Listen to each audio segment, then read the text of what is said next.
Abu Dhabi, a perfect example of the awesome transformation of a poor desert emirate into one of the richest states in the world.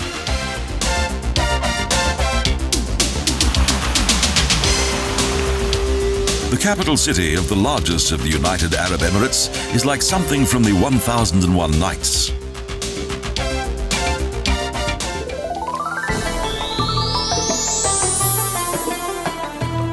Today's inhabitants of Abu Dhabi are dynamic and cosmopolitan and proud of their cultural heritage.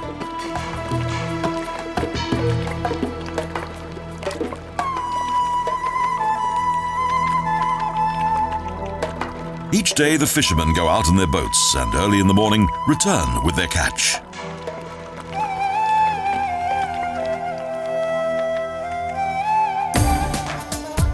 Their boats have changed with the times, as have the market halls in which the fish are sold.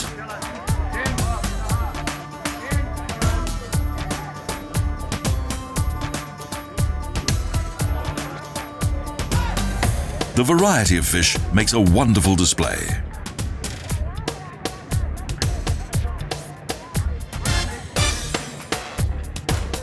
As is the rule in many aspects of life here, only men work in the fish markets, while the women look after the home.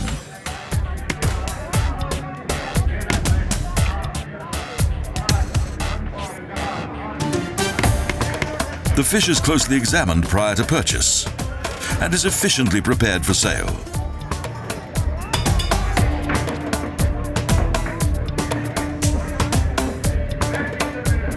The ambience of the fish market is ideal for setting the scene for our next port of call.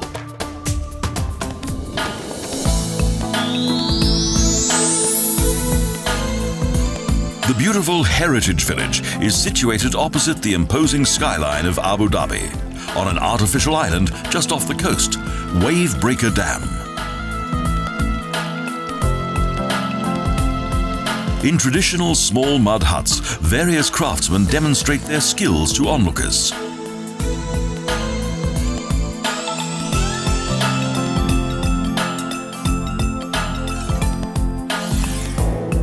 Here, clay is worked and decorated, while a variety of leather goods and fine glassware is also on display.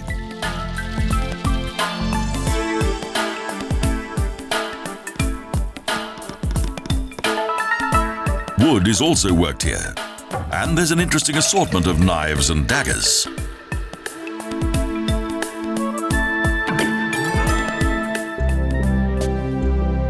The history of the city and surrounding area is well known. The coastal area gradually developed from inland settlements.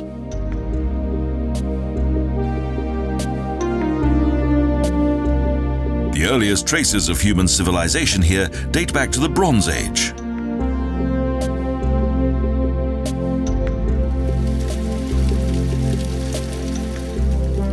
Abu Dhabi was founded due to a water spring that was discovered in 1761 during a gazelle hunt, thus its name of Father of the Gazelle.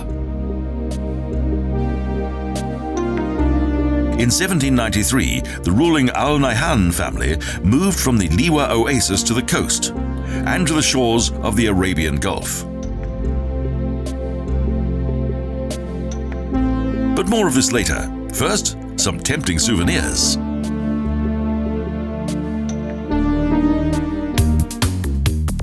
In 2004, when Sheikh Khalifa bin Zayed Al Nahyan succeeded his father, he proclaimed that Abu Dhabi would become a splendid holiday resort. And now his words have become reality. Despite all the changes that have been made here, Islam is still part of everyday life. Where 40 years ago a few simple huts stood amid the desert sand, today there are gardens, fountains, and huge skyscrapers with shining glass facades. More than 300 mosques highlight the religious faith that lives side by side with all the glamour and wealth of this modern city. Abu Dhabi is full of fascinating contrast. A mixture of Arab tradition and Western fashion, of Bedouin culture and the mobile phone, of Camel and Maserati.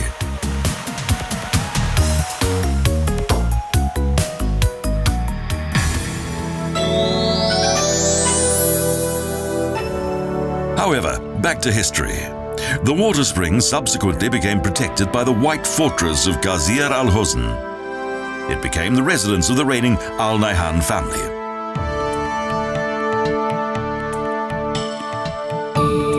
A small settlement gradually developed around the fortress, its inhabitants living in straw huts and Bedouin tents, and making their living from fishing and pearl diving.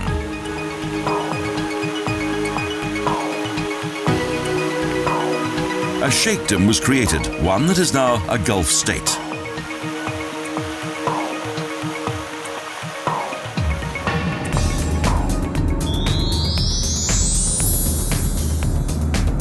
A visit to the northern desert is a must, to the oasis town of Al Ain.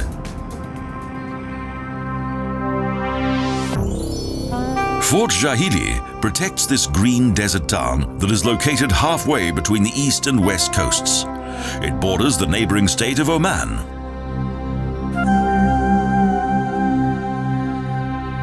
Saudi Arabia repeatedly occupied this oasis, until in 1974 the International Court in The Hague deprived it of all rights.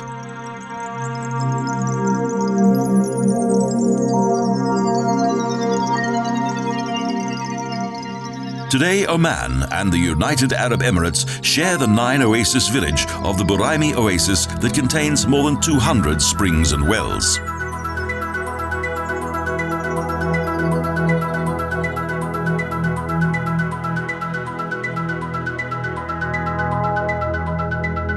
In the Al Ain Museum, archaeological finds indicate that more than 2,000 years ago there was a settlement here, and since then the area has continued to be inhabited.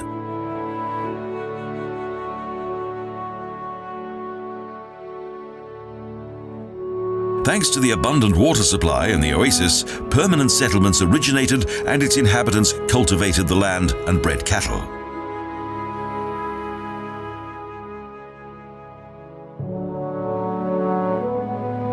This fertile area also became an important resting place for nomadic traders who followed the caravan route to Oman.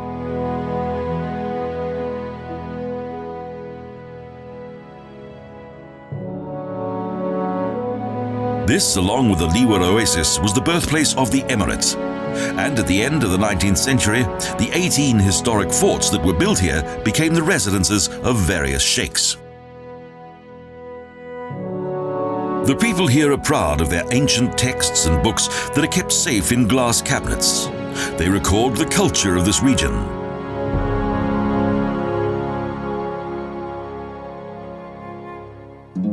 The jewellery of bygone times is also exhibited. Indeed, jewellery also has a long tradition here.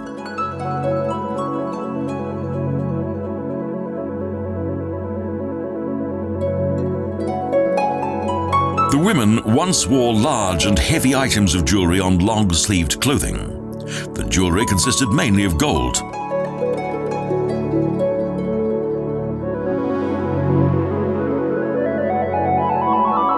The burqa was common, and the painting of the hands with henna was a necessity for those Bedouin women who wanted to be fashionable. There are scenes of hunting and coffee rituals.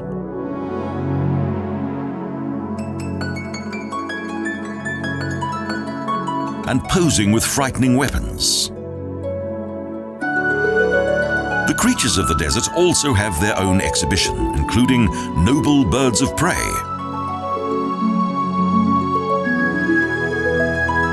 Both geography and the climate have always influenced the culture of the desert tribes. Life here was a constant struggle for food and water.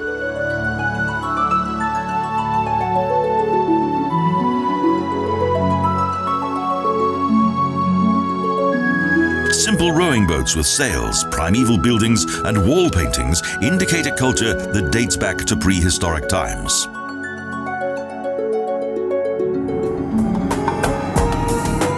After a short journey, we reach the camel market on the edge of the town. The public camel souk of Al Ain is the largest of its kind and well known throughout the United Arab Emirates. The traders come from far and wide.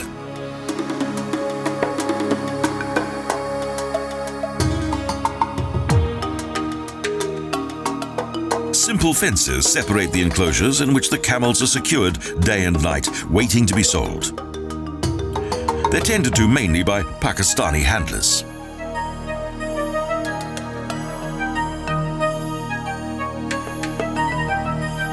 The males are used as beasts of burden or killed for meat. The females are used for breeding and to provide milk, and the young are often used for the sport of camel racing.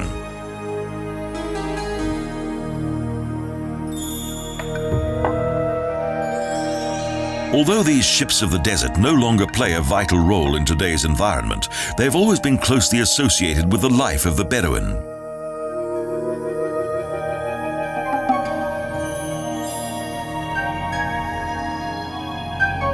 Before oil was discovered here, camel caravans transported firewood, coal, dates, and other agricultural products through the desert from Al Ain to Abu Dhabi.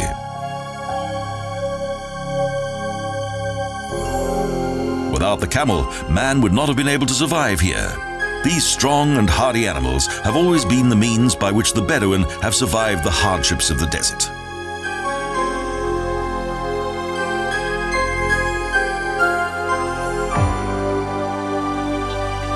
The animals that have been sold are unceremoniously herded into lorries and then taken to their new home.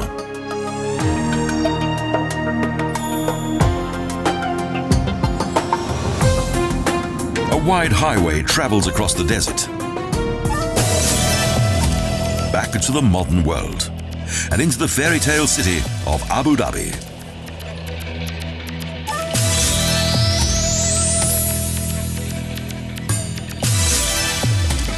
Gleaming skyscrapers surround an ancient souk, the main market that stocks just about everything, and also makes repairs too.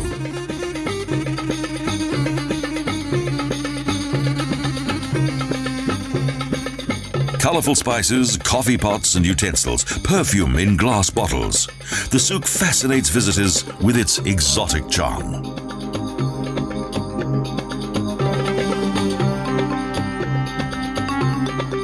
Here, shopping is always popular. Ancient traditions blend into modernity, and home comforts mix with Arabian flair.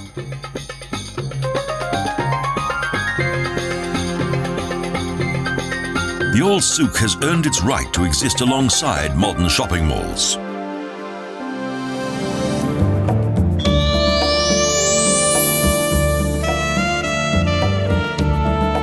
On the edge of the city, in the bay of Al-Bateen, is Dhow Harbor, where these traditional boats continue to be built manually.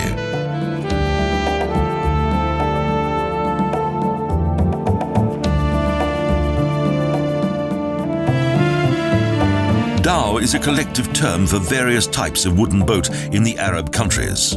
They're still used for fishing and pearl diving.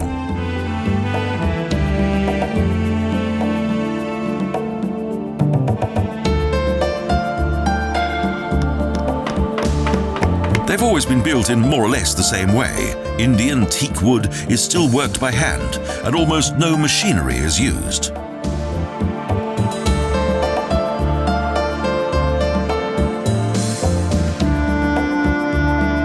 There are no formal construction diagrams.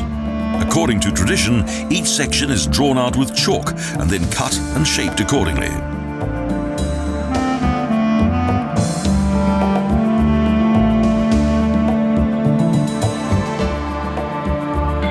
The Dhow is a highly successful sailing ship. Arab traders once sailed to Pakistan and Persia in these marvelous boats.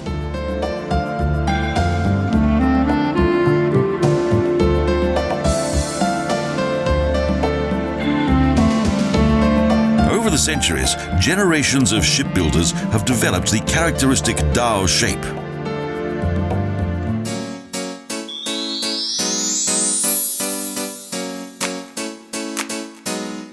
By contrast, we visit the Marina and Yacht Club. This modern yacht harbour is sheltered by the artificial breakwater peninsula that was constructed just off the main island.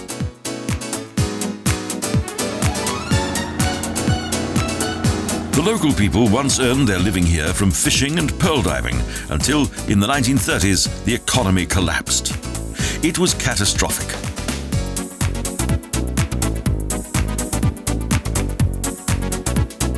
However, when the British discovered oil here, everything changed. New wealth came to this region and a huge city was born.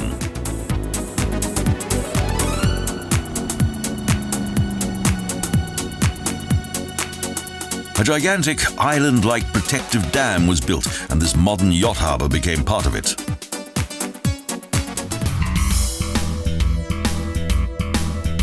Oil introduced abundant luxury to the Orient, and in a single generation, the Bedouin changed their palm huts and camels for amazing villas and expensive cars.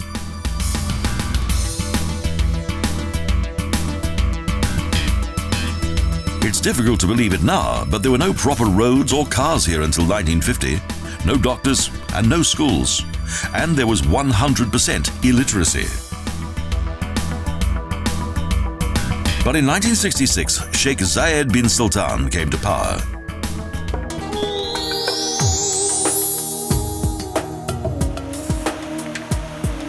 Corniche Gardens lie between the Corniche, a 6-kilometre-long coastal avenue, and the city with a skyline dominated by skyscrapers.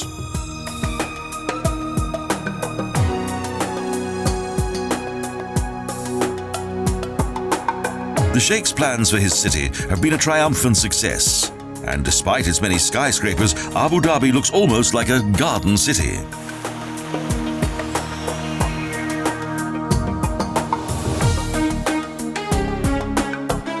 Where quite recently camels walked through the desert sand and nomads erected their tents, today there's flowing water and pretty flowers.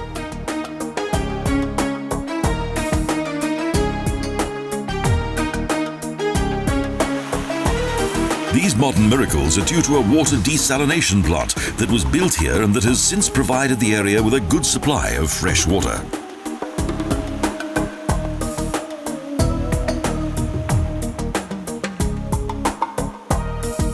Roads, houses and schools were built and a land allocation program was introduced. Everyone was given a house and the right to have their own business. Thus, there are many occasions when the local people honour their smart sheikh and also put on fine parades for their monarch.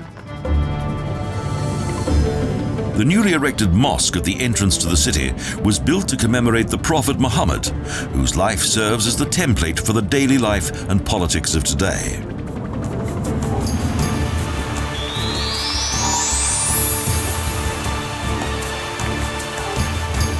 However, one of Abu Dhabi's buildings surpasses all others, the legendary Emirates Palace, truly an hotel of the superlative.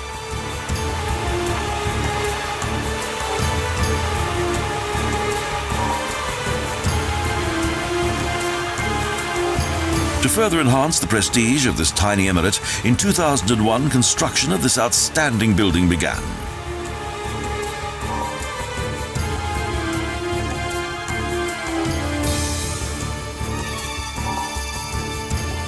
A mighty triumphal gate leads into an oriental world of fantasy.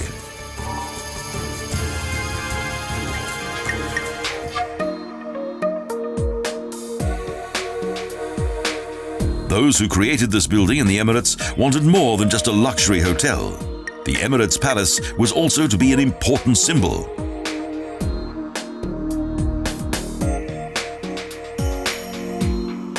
It not only serves as a hotel, official guests of the monarchy and government officials from the various members of the Emirates are also accommodated here.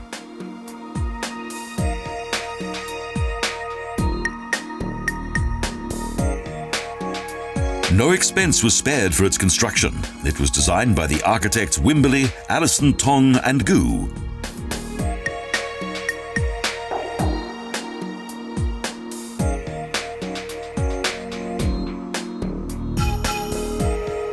The cupola was built even taller than that of St. Peter's Basilica in Rome.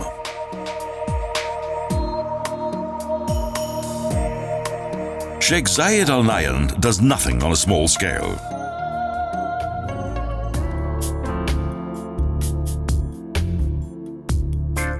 Splendid furnishings and decor are also to be seen in each of the spacious and luxurious suites of this 7-star hotel.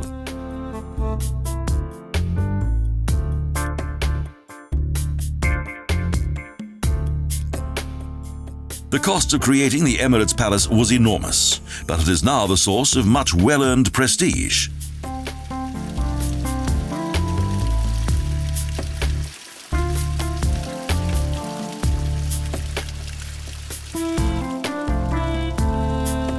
This palace is the imposing counterpart of the Burj Al Arab, the remarkable 7-star hotel in neighboring Dubai.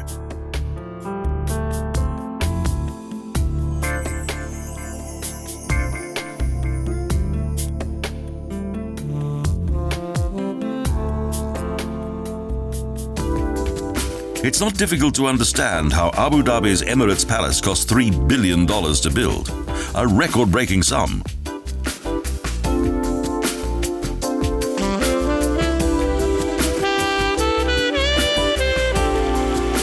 The pool and bar plus several jacuzzis are an extremely civilized way in which to relax, and the hot and arid climate of the Gulf guarantees a healthy suntan.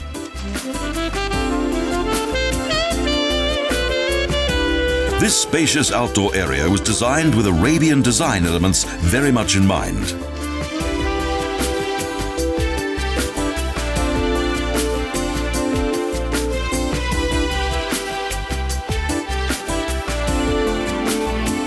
In a land that throughout the year is arid and scorching hot, the water features are a strong symbol of wealth and power.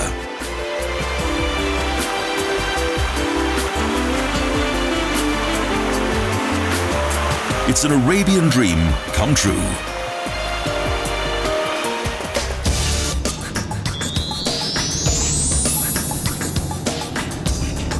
Following our glamorous visit to the exotic, we next visit the neighboring emirate of Dubai.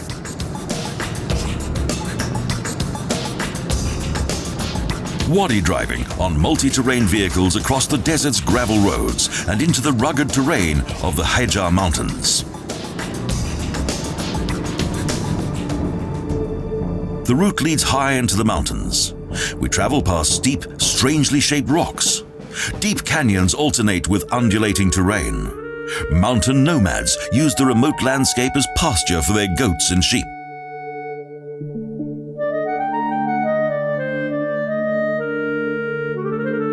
Powerful erosion has created great fissures in the rock.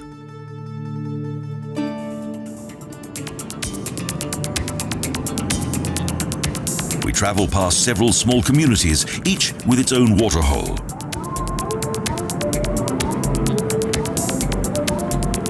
Here, man has managed to survive in the severest of conditions. We now return to the desert. Our adventure in the dunes is about to begin.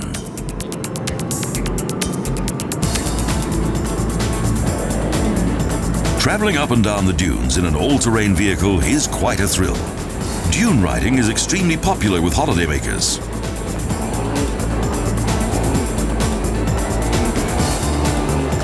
The sport is only allowed in groups accompanied by an experienced driver. The vehicles are equipped with a special air filter that makes it possible for them to endure the harsh conditions.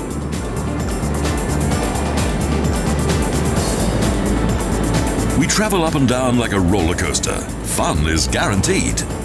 The drivers demonstrate their various skills.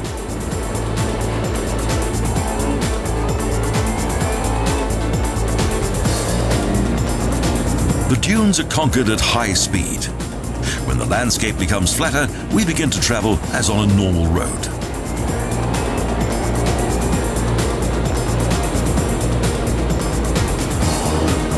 Every now and then, further small dunes appear.